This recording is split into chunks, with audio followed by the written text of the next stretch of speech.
Hello everybody, good morning. If you could please give me a green check mark in Blackboard, and then we will get started in a few minutes once everybody's with me.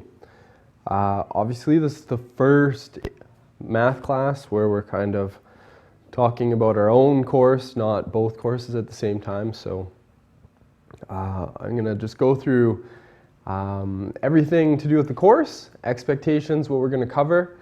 And then we will give you an opportunity to ask some questions if you have any from the material from last day. And then we will we'll be done for the day. It'll just fly by real quick.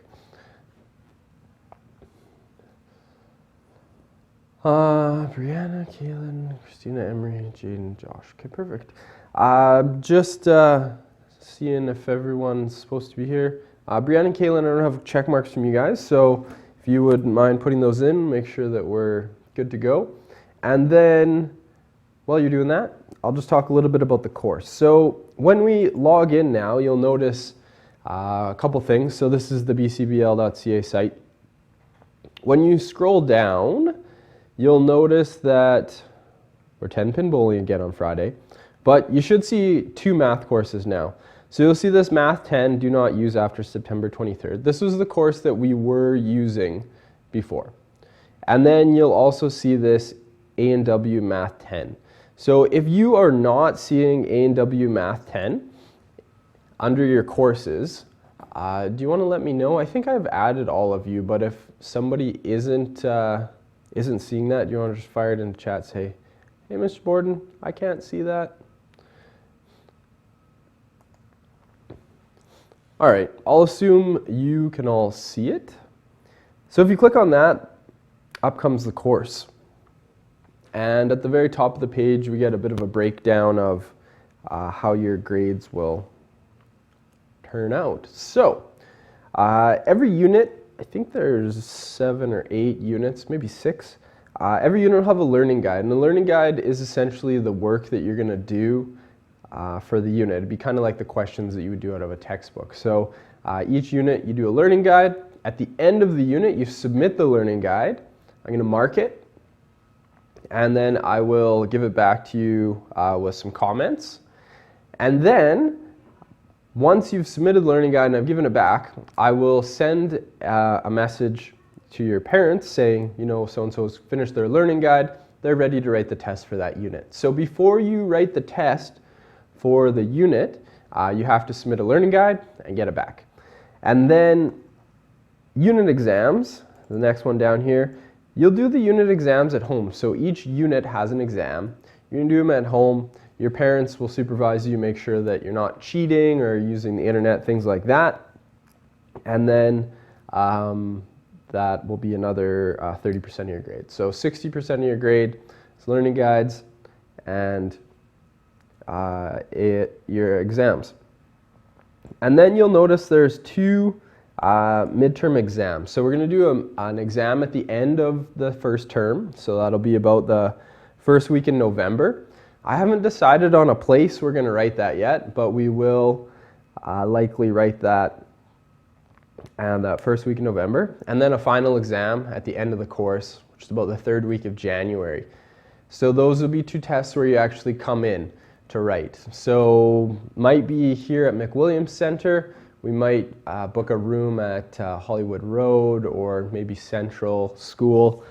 Just depends on a lot of things. So once we get a little bit closer to that date, I will let you guys know where that's going to be. But for now, just know that that is when you're going to end up writing those 2 exams. So the first midterm exam will be about 20% of your grade. The last midterm exam or the final exam will be another 20%. So that's 100% of your exam or your grade.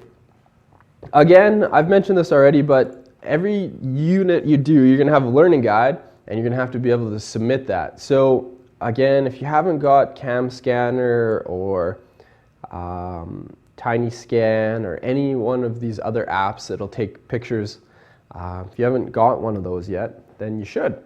I mean, there's other ways to do it. You can take images and load them into a Word document and then submit a Word document. But the really, really important thing is that at the end of each unit, when you're submitting your learning guide, it's one file. I don't want to receive an email with like 73 pages of work that you've done.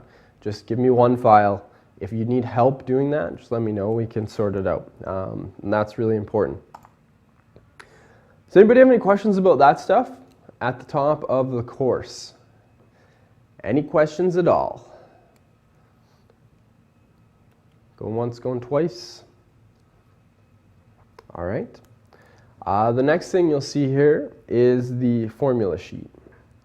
Now, every test that you guys write, every quiz you guys write, all of the homework you do, you should have your formula sheet out. Some units is going to be really, really useful, and others you won't really need it at all, but you can use it for the test. So you don't have to memorize anything that's on here, just be able to find it on the formula sheet. So, so far we've done some of these conversions and whatnot, and all of the conversions are on the front page here.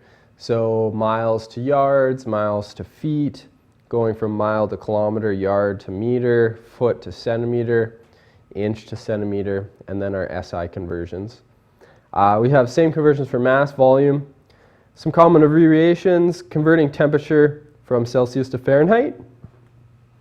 I'll talk a little bit about that. You notice there's a nice little ruler built into the side here so you can measure some stuff. We talk about the trig ratios. Those are all on here, sine, cosine, tangent. And then this is some more surface area things, perimeter. And then some surface area of 3D shapes. And then the last few pages are Canadian Pension Plan contributions. So we talk a little bit about finances and things like that. There's a unit on that. So it's just a bunch of charts to figure out what your contributions are. And then the last few pages are income tax deductions. So again, charts you'll have to refer to for some stuff there. So that is your formula sheet. You should print one of those off. You should have it with you when you're doing your work.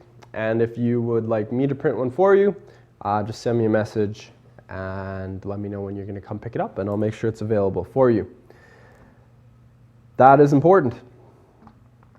All right, what else do we have here?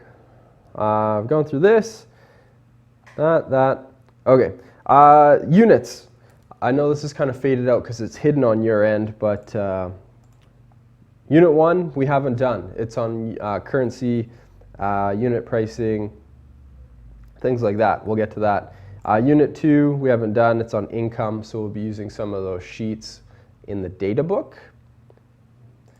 And Unit 3 is what we've actually started with because this unit overlapped both courses. So we started with Unit 3. Also, it just makes things really confusing for when we get further into the course. And I send an email home and you're like, Mr. Borden, why are we talking about Unit 1? This is the third unit we're doing. Well, it actually turned out that we started with Unit 3. Now we've gone back to Unit 1. It's just confusing. But anyways, Unit 3, linear measurement. We're pretty much done this one, but we'll spend a little bit more time on it. Unit 4 is on measurement. Again, some similar stuff, mass, temperature, volume. So nothing terribly difficult.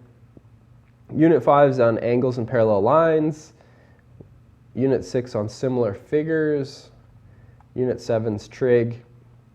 And then that's it. So 7 units, that's the full course.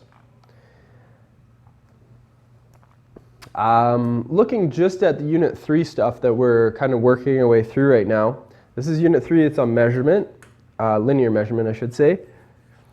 You can see at the top here it says Unit 3 Learning Guide, print for September 27th. Well, you know, today's September 27th. Hopefully you had an opportunity to print this. The actual learning guide's like 30 pages long. I chopped off a bunch of it, so we're down to 19 pages.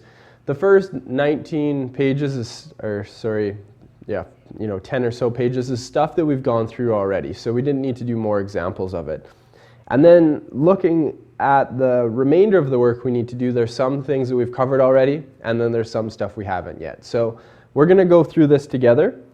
I'm going to go through some of these questions with you guys. I'm going to leave some for you guys to do at home. And we're going to just kind of work through this book. So think of it as a booklet that we're going to go through together, each unit, and then kind of prepare you guys for the test at the end.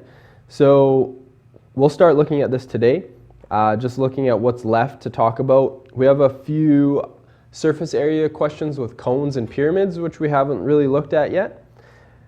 There are some kind of word type problems.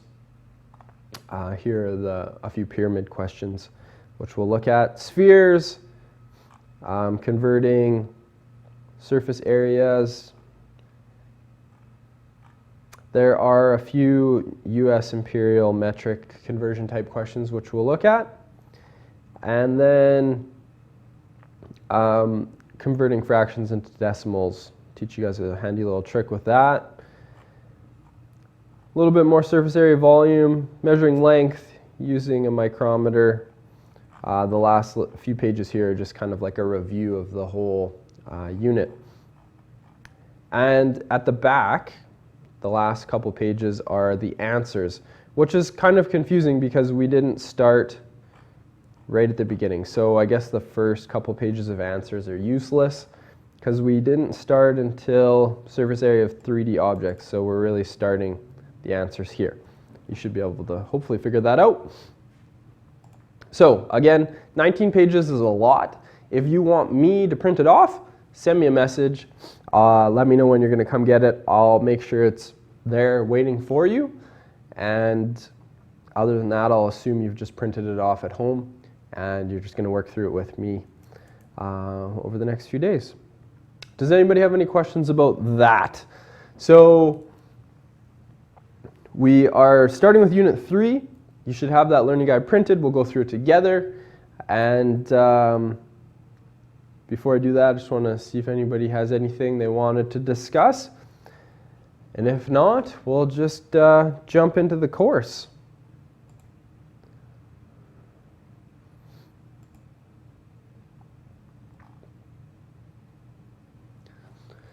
If anybody had any questions from the material that we did last week that you wanted me to cover, I would be happy to do those now. Anything from the surface area volume.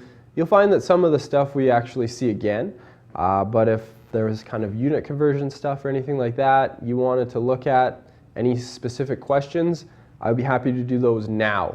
It's kind of how I like to run things. We'll spend time at the beginning of each class talking about the work from the previous day. So at the end of each class, I'll say, try these questions. The next day's class, I will have you ask any questions that you kind of ran into or problems that you had, and we'll just keep working away, trying to get through this stuff. 7 units, it's not terribly hard to make it through all this stuff before the end of the semester, so we're definitely not going to run out of time. I hope to do some projects and things along the way that will make this less mathy and more fun. I don't know if we can make it fun. We'll do our best to make it fun. Funner, more fun. There you go. So nobody has any questions. Is anybody alive out there? Give me like something in chat just to let me know you're breathing still. Anything. Just a smiley face, rainbow, a little puppy or something. There's a smiley face. All right. This some fun ones, like soccer ball. There you go.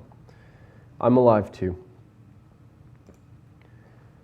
Let's get this chat out here. Perfect. You think you're alive, Galen? Well, that's good. That's all I can hope for. All right. So this Unit 3 learning guide, again, I started kind of in the middle of it.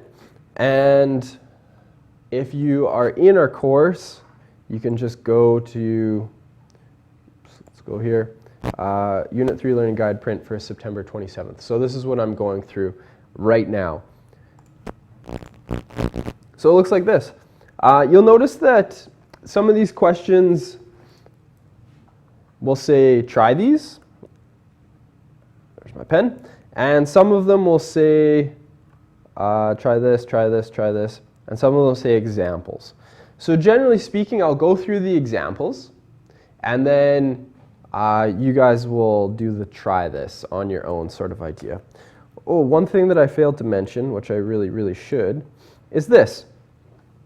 The course that we use is a distance learning course, so it's designed for students to take at home at their own pace without any instructor at all. So we don't have a textbook, it's kind of built into the course. But you'll notice that each unit's broken down into lessons. And as we do these live videos where you guys kind of hang out with me, I'll put the links to the videos in the course as well.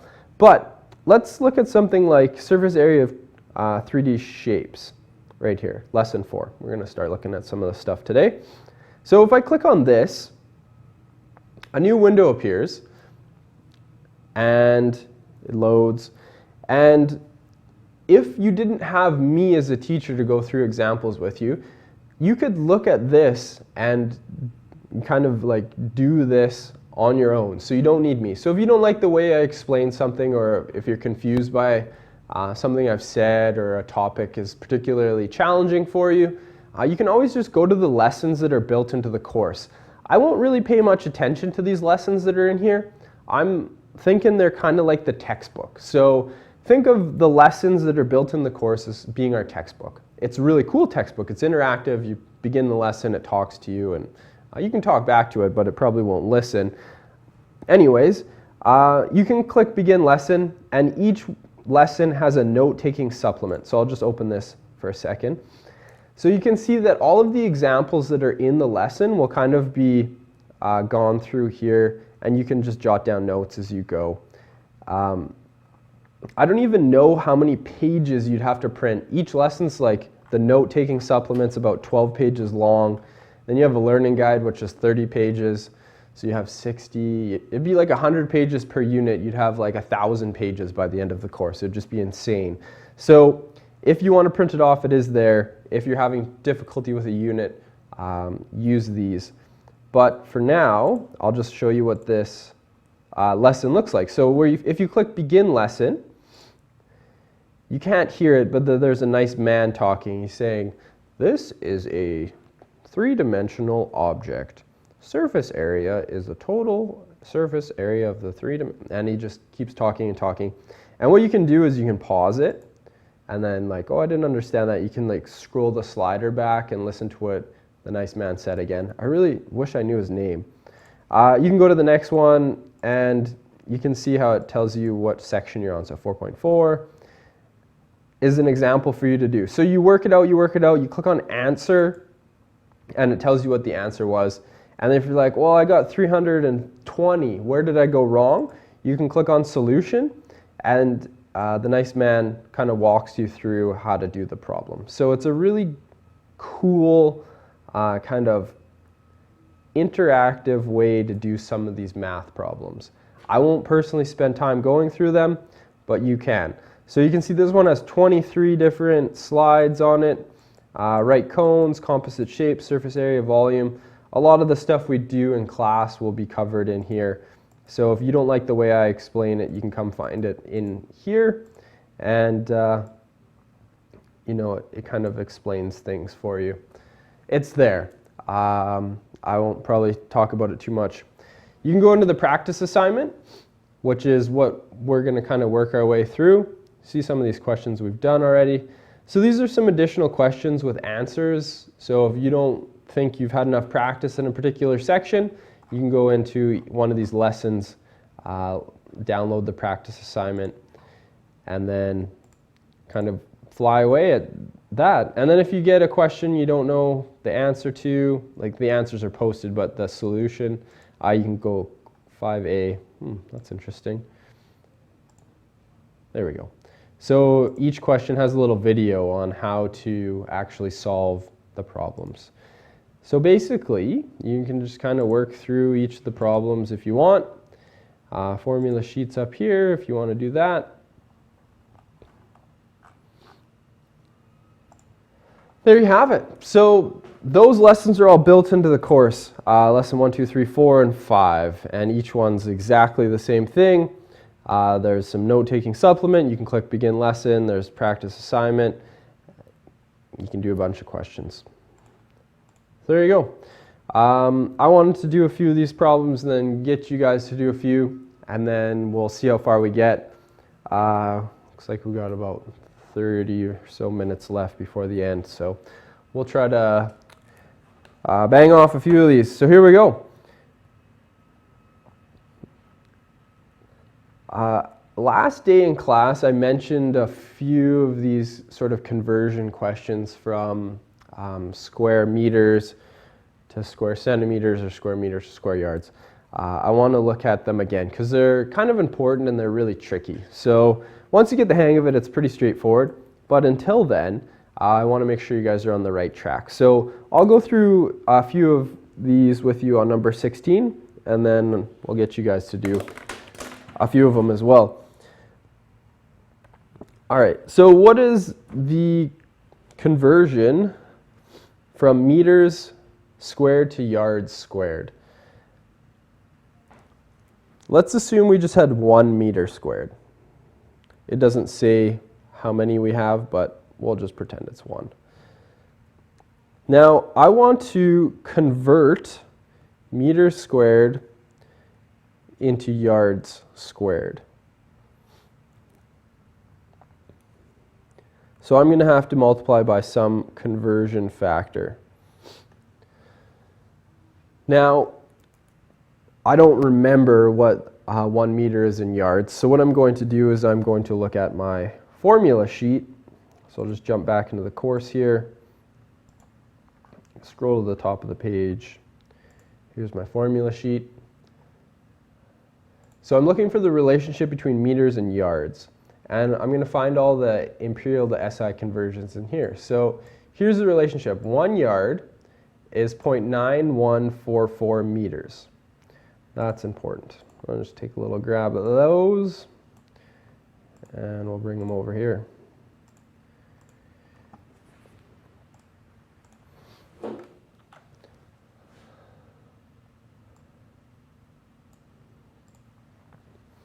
All right, so I have meters on the top, and I want to get rid of them, so I'm going to put them on the bottom, just meters. And I want to have an answer in yards, so I'll put them on the top. Now, my conversion here says that 1 yard is 0.9144 meters. Really leave myself enough room here. 1 yard is equal to 0.9144 meters. Now, the question wanted me to get into yards squared. Now, this conversion doesn't have anything squared. It's just yards to meters.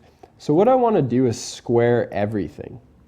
So I'm going to either put a little 2 outside here and rethink what this needs to look like. Now, I don't have a ton of room here, so I'll just go down below. So I'm going to go 1 meter squared times 1 yard times 1 yard, or 1 squared is still 1. So that's 1 yard squared, because 1 times 1 is 1. But this 0.9144 squared is going to be a bit tricky. So I go 0.9144. I square it in my calculator, and I get 0.8361 meters squared.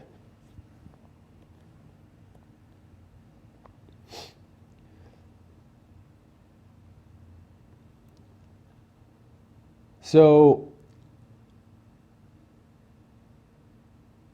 I'm really trying to convert 1 meter squared into yards squared. So what I'm going to do is the math now. I'm going to go 1 times 1, which is 1, and then I'm going to divide by the bottom, so kind of 2 steps. So I'm going to go 1 divided by 0.8361, and I get 1.196. We'll call it 1.2.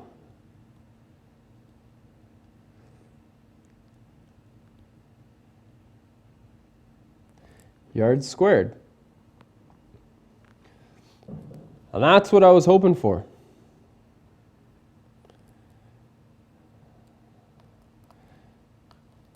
So there you go. That was converting meters squared to yards squared. There's two steps. You need to find your conversion factor, and then you need to square it. I would love it if you guys tried letter B right now. So 12 square inches into square centimeters. And the conversion you're dealing with here is 1 inch is 2.54 centimeters. So that's the one you're going to have to square in the middle there. So take a second, see if you can get that one set up.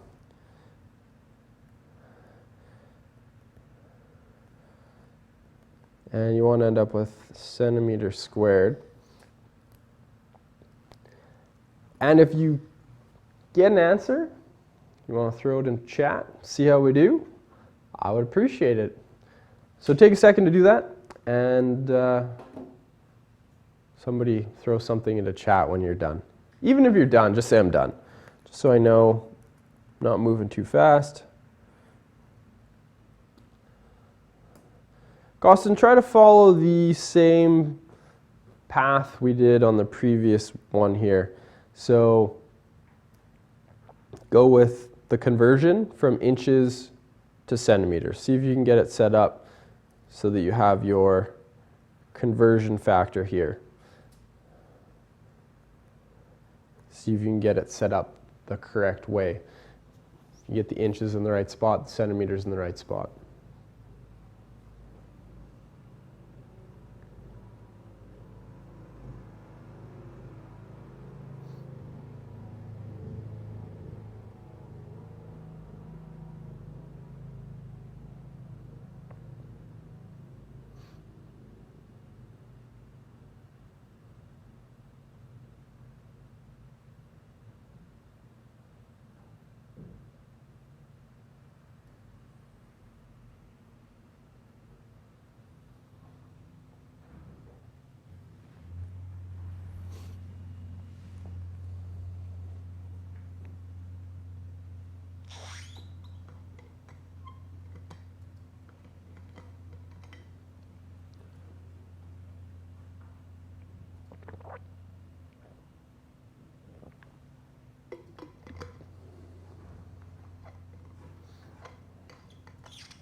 All right, I don't know what's going on, where you guys are at. I don't see anyone too keen to post anything in chat, which is okay, I suppose. If you did get an answer, you want to give me a green check mark saying, hey, Mr. Borden, I got an answer, not sure if it's right or not. A little hesitant.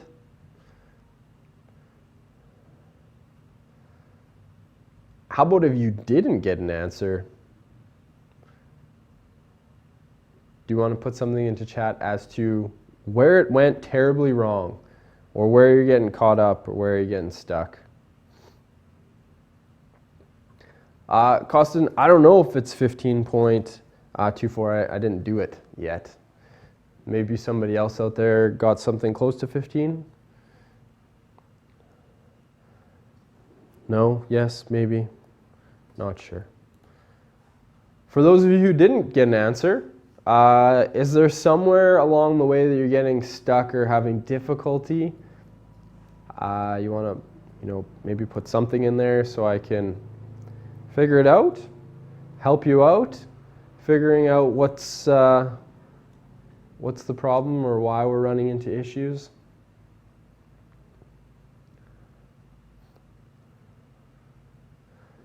Or you can all just sit there, just pretend like you're just consuming television Remember, this isn't TV, folks.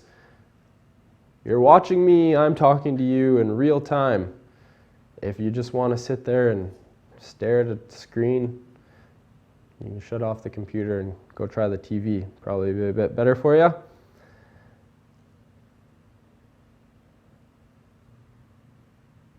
All right. Again, I'm pretty good at math, so I'm just going to do this one and we'll see if Costin's right. Seems to be the only one that's engaging with me today. Inches, I want to get rid of. I want to end up with an answer of centimeters.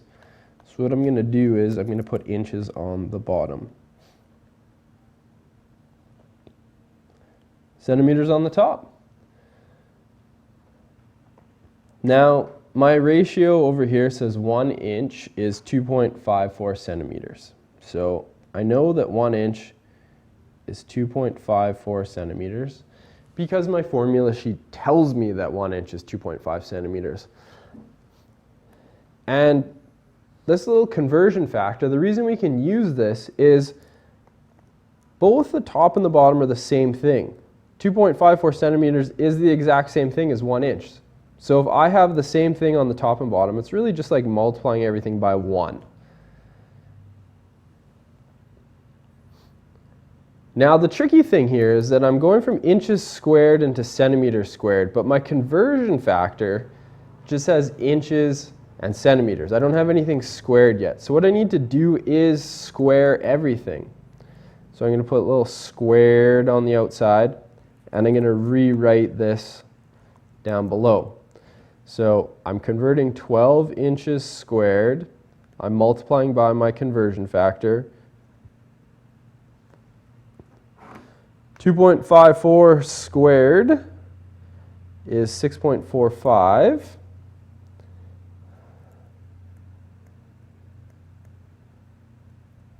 Now it's squared. And then on the bottom, 1 inch times 1 inch is still 1 inch squared.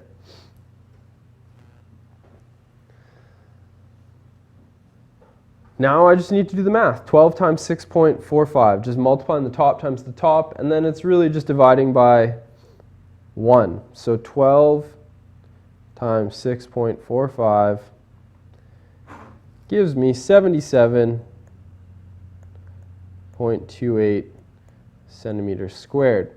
How do I know I have centimeters squared? Well, I have inches on the top and inches on the bottom, both squared, so they cancel. And I'm left with units of centimeters squared.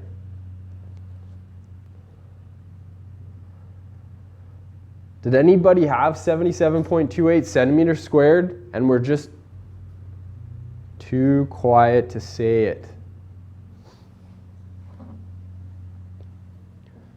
If you were too quiet to say it, there's a good chance that you will continue to not want to say anything.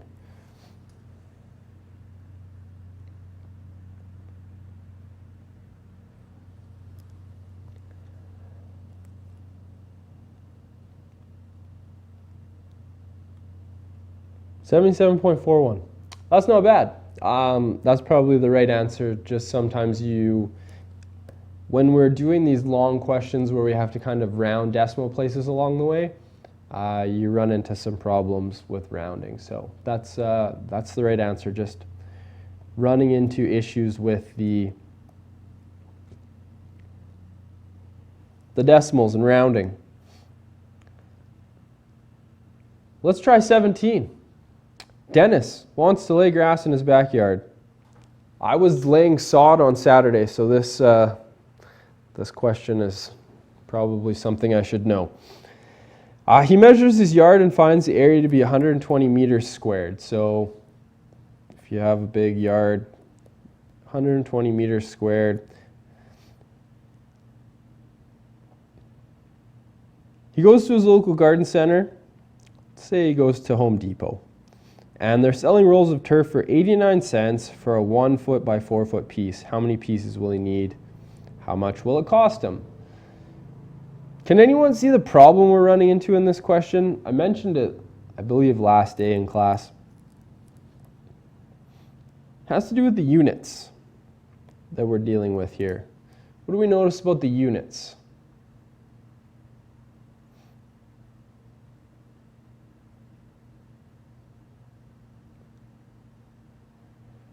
And in saying that, there's kind of two ways to do the question once we figure out what's wrong with our units. And there's no right way. You can go either way, it doesn't really matter. So with our units, we have 120 meters squared is the area that we're given. But then the sod we're buying is in 1 foot by 4 foot pieces. So I can't compare those directly. I don't know what the relationship between those is. I can look it up in my formula sheet, but just off the top of my head, I'm not sure what the relationship is there. So there's two ways to do the question. We can convert our feet into meters, or we can convert our meters into feet. Either way is fine.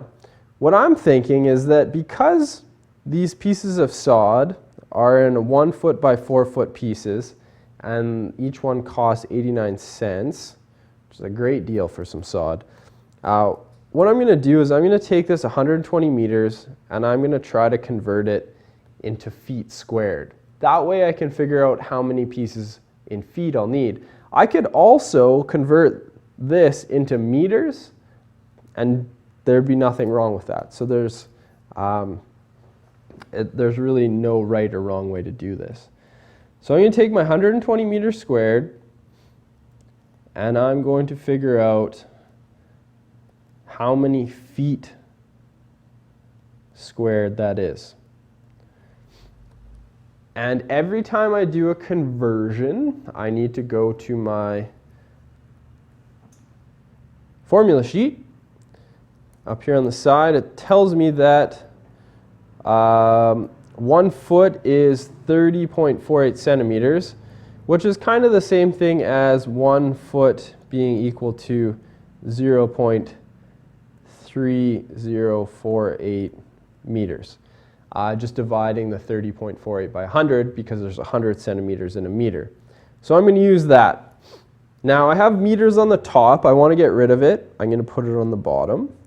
And I want to end up with an answer in feet, so I will put it on the top. Now I know that 1 foot is 0.3048 meters.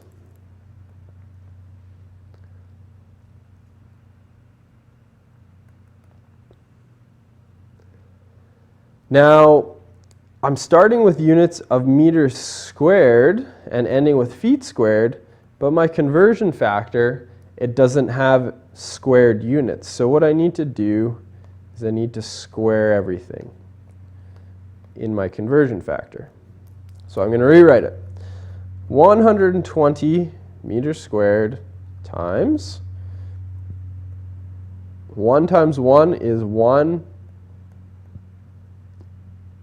And 0.3048 squared is 0.0929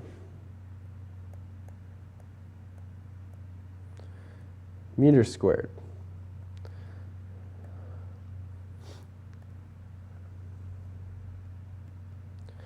Now if I multiply these, what am I going to do is I'm going to have meters on the top, meters on the bottom, they're going to cancel.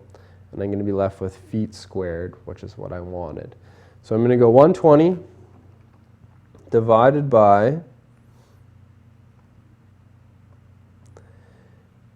0.0929, and I get 1,291.6. We'll call it 1,292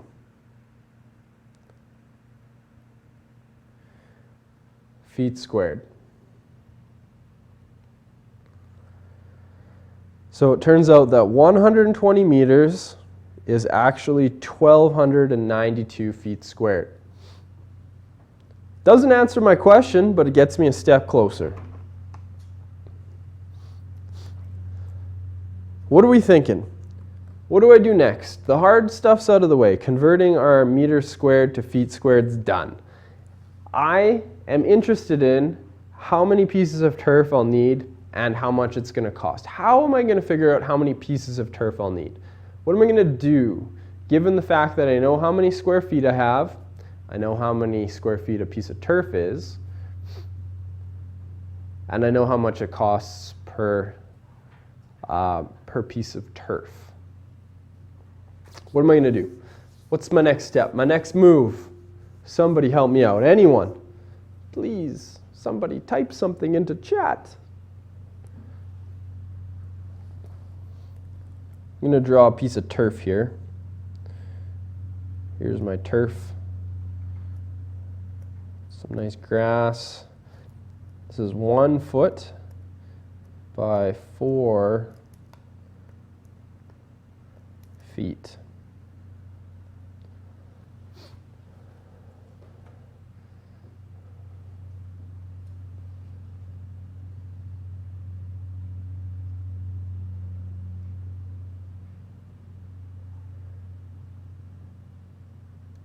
All right, so each piece of turf is 1 by 4. If I go 1 times 4, I get 4. So 1 piece of turf is 4 square feet. I need to know how many pieces of turf make up this 1292. So my whole yard is 1292.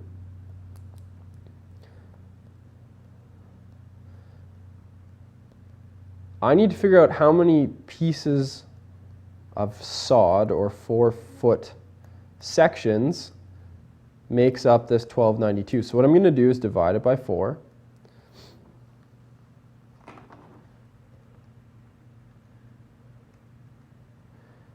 And I get 323 pieces of turf.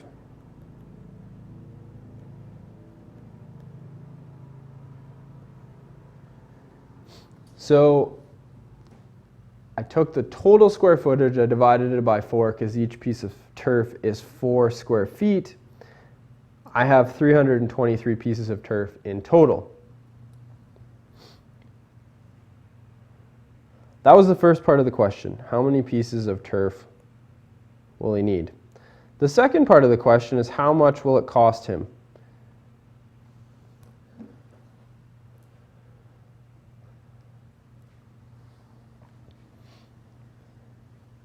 How much is it going to cost? What is how you get 0.0929?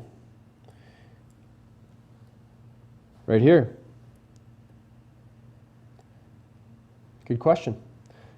What I was doing here, try to clean this up a little bit so it doesn't look quite as messy.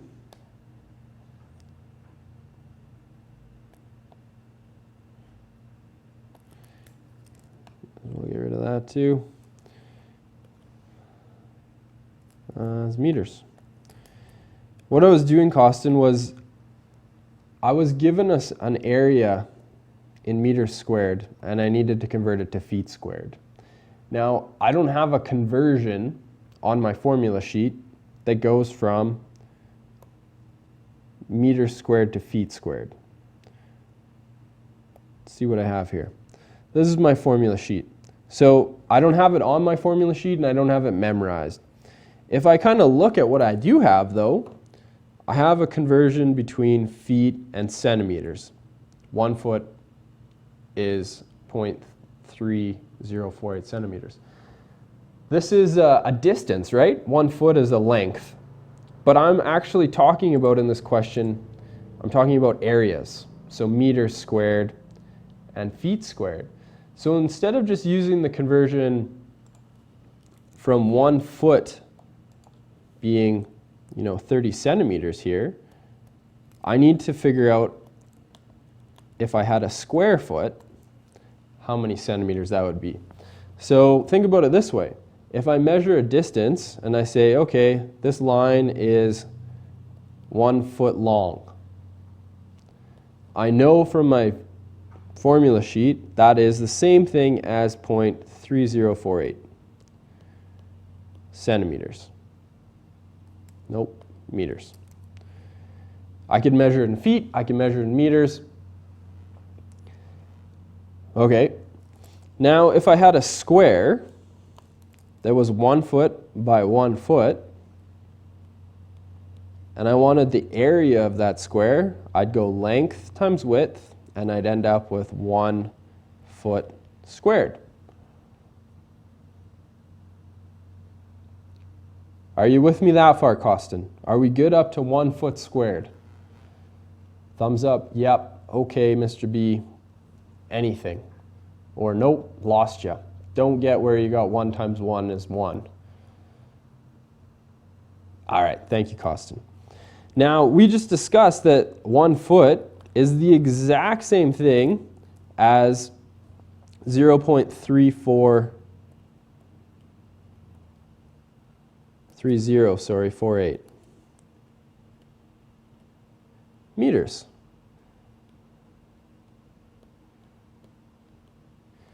Now, if I find the area now, it's no longer 1 times 1, but it's still the same shape. It was 1 foot, which is the exact same thing as 0.3048. So instead of going 1 times 1 to find the area in feet squared, what I'm going to do is I'm going to go 0.3048 times 0.3048. And in my calculator, that works out to 0.0929 meters squared. If I multiply length times width, that's what I end up with. So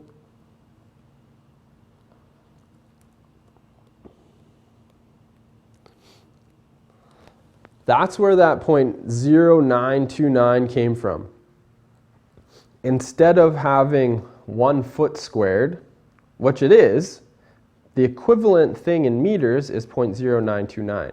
So if I'm converting from 120 meters squared into feet squared, I can't just use the same conversion factor. I have to figure out what it is when everything's squared. Perfect. Thank you, Costin. So what I did was I took the 120 and I said, okay, 120 meters squared.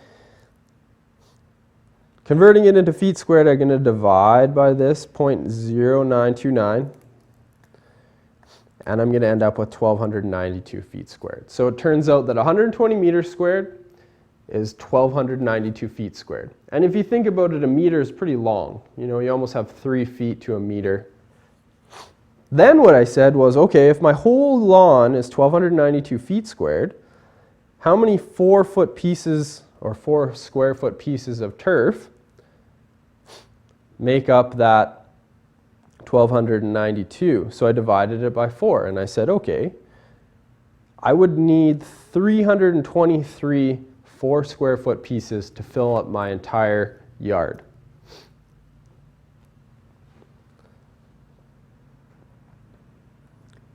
Now, each piece costs 89 cents.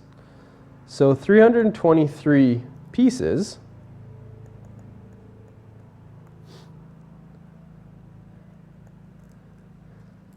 each piece costs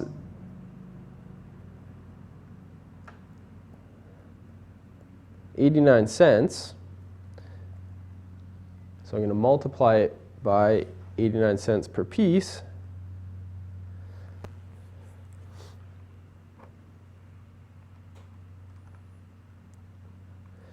And it's going to cost me $287.47. So that is how much it would cost to sod my yard.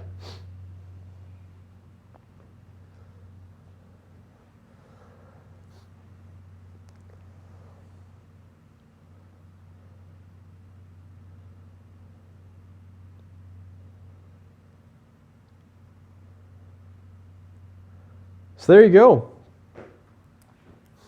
There you have it. Now, I'll be the first to admit these square meters to square feet type conversions are tricky. So I can see why we might be having some issues with this stuff. I want to leave that there for now. And what I would like you guys to do is try a few of these surface area volume questions for next day. And remember that as you guys go through this learning guide, at the end of the unit, you're going to submit all of this work to me, and I'm going to go through it and mark it all. So if a question says, try this, you need to try it. If you can't get it, then you need to ask, and I'll go through it with you. Sometimes. I don't have time to do every question in the learning guide.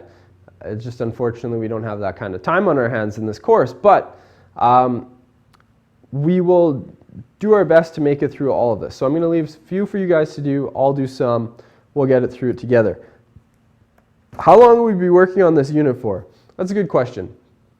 Probably the end of next week we'll finish, maybe midpoint next week. There's really not a lot of additional material we need to cover, just a few little things here and there. But I would like it if you guys did some of these questions. So today is Tuesday already. I want you guys to do this, give you 2 days. I won't see you again until Thursday at the same time. So this part here, obviously pretty straightforward. You just need to draw a net. So remember a net, if I had like a cylinder, if I drew the net, I would have a circle, a rectangle, and another circle. So that would be the net. So that's what you're doing. And then you need to write a T and a B to figure out which is the top and which is the bottom. That shouldn't take very long. Now, example 3 here you've already done, right? Right, Mr. Borden. We've already done this. So you should be done that one. So I'm assuming you'll just have to copy that over because you're already finished.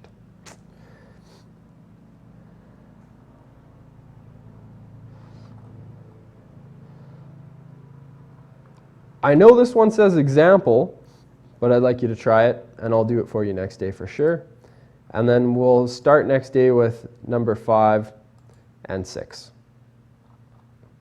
So what I would like you to do in the next 2 days, which is a long time, is try questions 2, copy over questions 3 because you've already done them, and question 4. So really I'm asking you to do 1 question for next day.